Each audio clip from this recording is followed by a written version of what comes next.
Saya pernah tengok sendiri, satu keluarga mati aja ayah tu, tak sempat lagi kubur tu tumbuh rumput, baru tanam petang tadi malam bergaduh bertumbuk adik-adik sebab nakkan harta yang ada. Bukan berjuta pun, baru ribu je. Motor buruk tu berebut. Rumah ni kenapa nama dia seorang? Marah semua. Rumah buruk, tak ada siapa pun nak duduk rumah tu pun, tapi marah sebab Along dapat rumah tu. Kenapa Along? Kita ni bukan anak ke? Bergaduh. Cerita tadi, mak saya sama cakap apalah, biarlah aku mati tak ada harta, korang pun tak payah bergaduh-gaduh. Mak ambil kat macam tu. Sebenarnya bukan isu ada harta tak ada harta. Kalau nak bergaduh, dia bergaduh juga. Tapi isunya apa?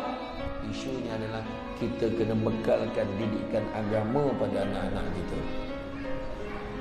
Bila anak kita ada didikan agama, silap-silap dia berlapang dada. Ni tanah ni kita bagi dekat Angah, macam ni lah.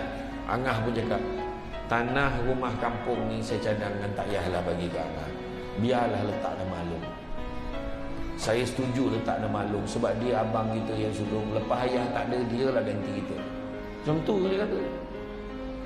Jadi yang penting Along kita minta satu je, Long, rumah ni janganlah Along jual, supaya tiap-tiap tahun raya kita masih boleh kumpul adik-beradik kat sini.